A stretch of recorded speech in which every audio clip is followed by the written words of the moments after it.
Ë, jemi në fakt neve lexuam nga Psalmi 111 dhe teksti ku neve do të bazohemi sot, në fakt janë dy vargje, vargu 2 në veçantë dhe vargu 3, që flasin për veprat e madhështore të Perëndisë. Vargu 2 thotë, të mëdha janë veprat e Zotit, të kërkuara nga të gjithë ata që kënaqen me to. Po të shikojmë në realitet pra veprat e Perëndisë janë me të vërtetë madhështore. Nëse nëse neve do të kthejmë shikimin ton nga krijimi, neve do të shikojmë që nga natyra pra është një lloj qetësie, një lloj paqe për të gjithë njerëzit randin edhe ti kërkojnë për shembull perëndimi i diellit është shumë i bukur. Edhe pse piktorët janë munduar që ta pikturojnë, edhe pse neve kemi ato kamerat e mira tani që t'i bëjmë fotot sa më të bukura e video të që me radhë. Por ka një lloj si të thuash, ka një lloj ndjesie tjetër kur ikën edhe e shikon vetë kur je përpara një perëndimi dielli. Ku je në natyrë, ka një lloj qetësie, ka një lloj paqe që ti e gjen vetëm kur ndodhesh atje. Foto është thjesht një kujtim, një memorie që neve mund ta kemi në mendje, por edhe e shikojmë edhe kam qenë dhe këtu. Por është tjetër pra ta përjetosh ato. Gjithashtu neve do të shikojmë, do të fokusohemi në fakt se 5 veprat e Perëndisë, Perëndia ka shumë, por 5 veprat e Perëndisë na bëjnë neve të mendojmë, besoj. E para është krijimi i tij që sapo e përmenda pak, e dyta është jo pak e rëndësishme është fjala e tij. Keni vënë re nëse ti mediton tek fjala e Perëndisë, lexon ose kur shpeshherë kur mundohem që të memorizoj ndonjë varg që më godet, që më pëlqen më shumë, është çështje e momentit, domethënë se nuk është se kam ndonjë të preferuar tek Bibla, dhe më pëlqen, por është çështje e momentit, çfarë je duke menduar, çfarë je duke përjetuar në ato momente, edhe kur e lexon një varg, ai çoku do deti çik më shumë. Edhe unë kur mundohem që ta mësoj përmendesh atë, edhe kur meditoj tek fjala e Perëndisë, është një lloj kënaqësie, është një lloj paqe.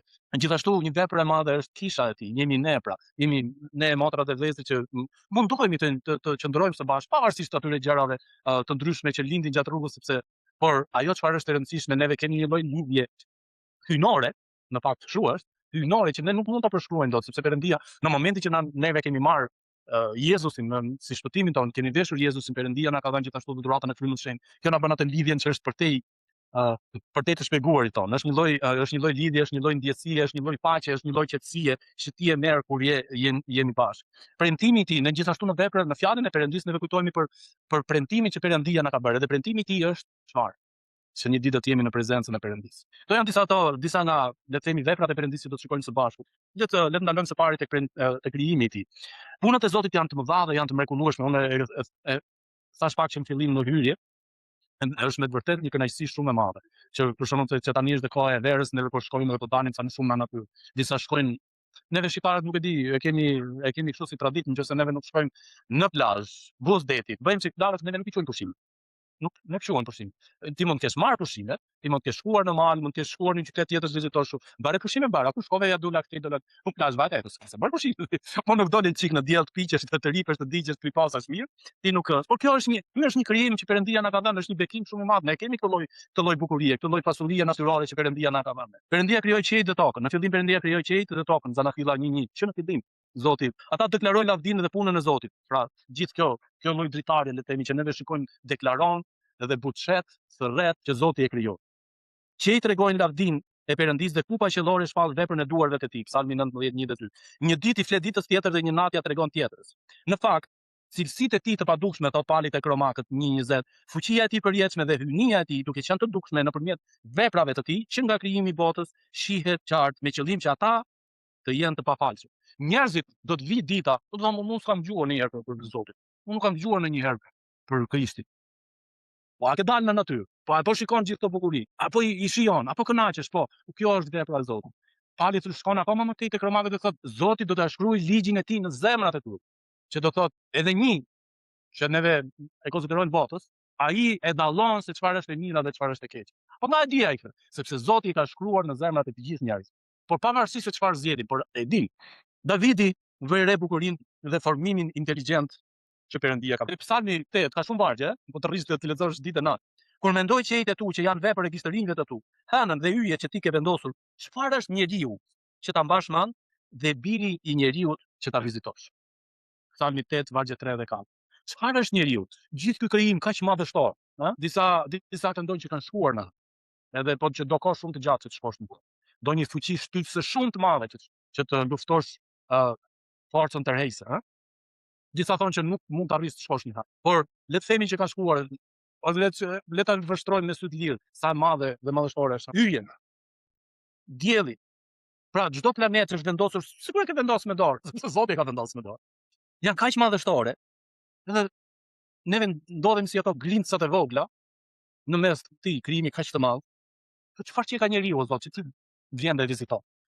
Neve zbulojmë tek fjala e tij sepse ai ka një dashuri për ne. E vëmë ne pra që tek fjala e Perëndisë dhe shikojmë që punët e tij janë të mëdha. Davidi lavdëron dhe ngre lart Perëndin dhe thotë fjala e Perëndisë është si një ligj i përsosur tek Psalmi 19, vargjet 7 dhe 11 thotë: Ligji i Zotit është i përsosur, ai për të rinë shpirtin.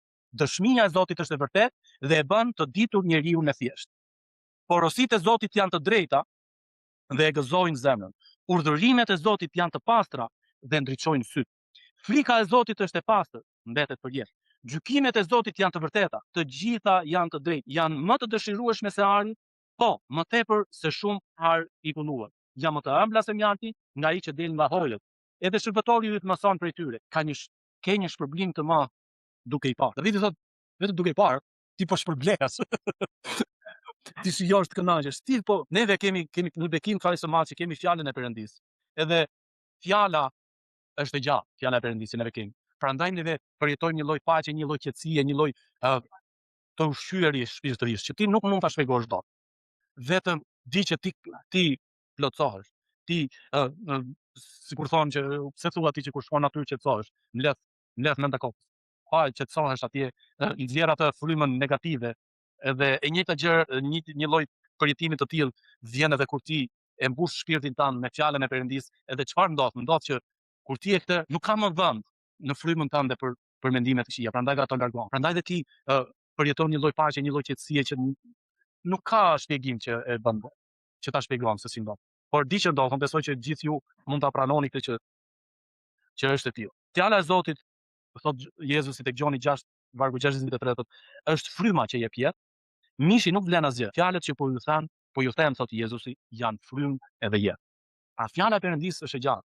Edhe në fillim tek Gjoni kapitulli i parë, nëse ta hapim në fillim ishte fjala dhe fjala ishte me Perëndimin, fjala bëje. Pra çdo gjë nuk është diçka e shtirë.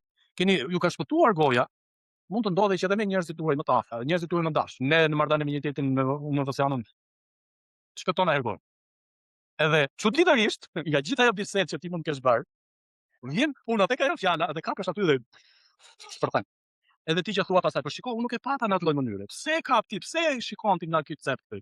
Fjalët e njerëzve nuk kishin fuqi tek ai, sepse thotë, kur e thyenin, nuk e kthente thyerjen. Kur vuante, nuk kërcënonte, por dorëzohej tek ai që gjykon drejtësisht. Ku gjykon? Zoti.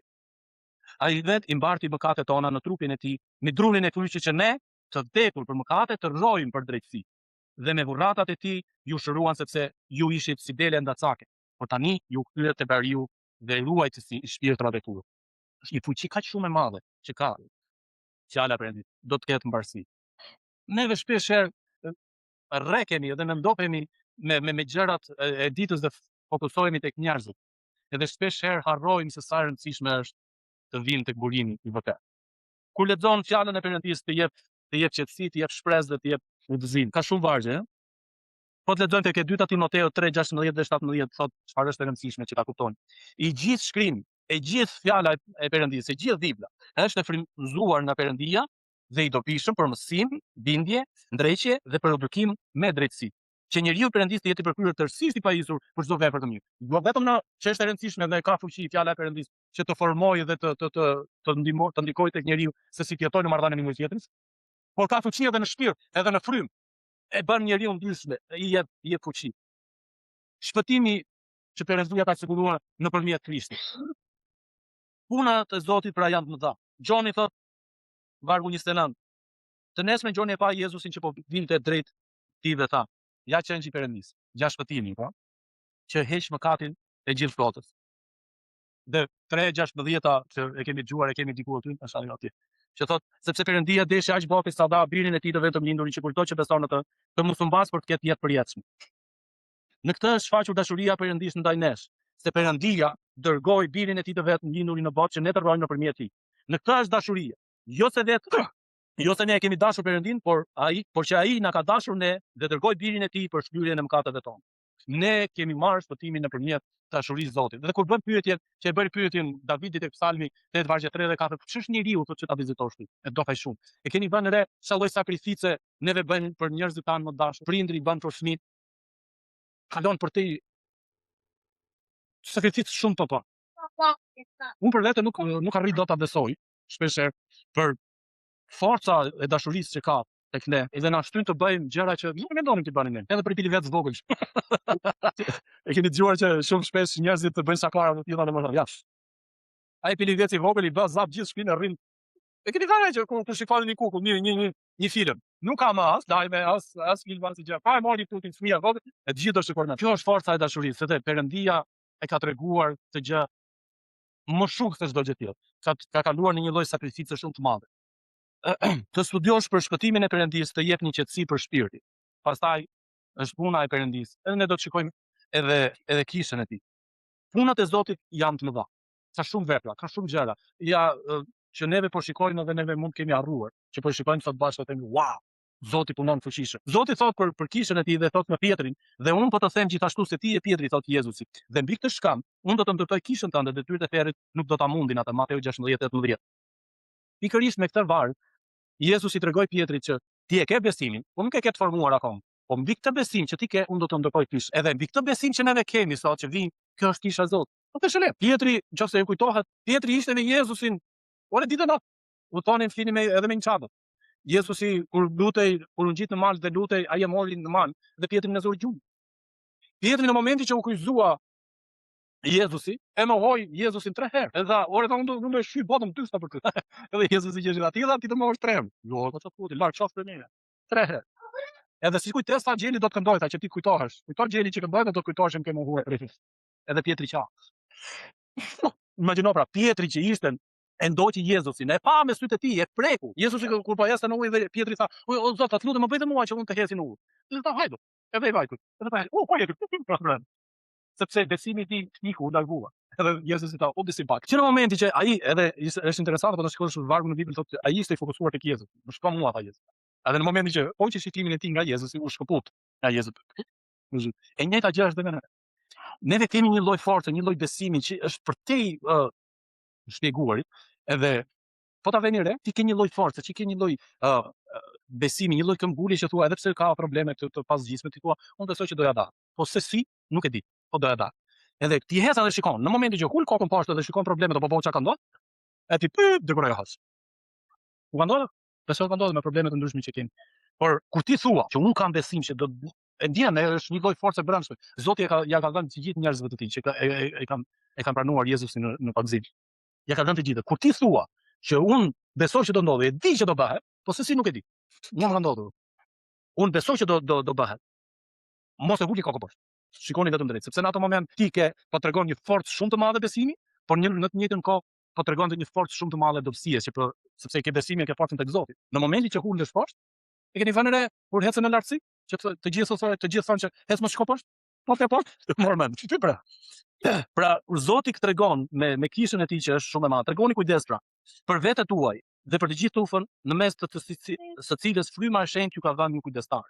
Thot për drejtuesit, që të kullotni kishën e Perëndisë të cilën ai e ka fituar me gjakun e tij, Veprat 20:28. Për drejtuesit është një lloj një peshë shumë e madhe, por edhe për ju, edhe për kishën. Pra, aja vlen fjala e Perëndisë për të studiuar besoj po. Me qëllim që të shikojmë të lexosh Veprat, Efesianët, Kolosianët, mëson origjinën e përhapjen, natyrën dhe punën e kishës.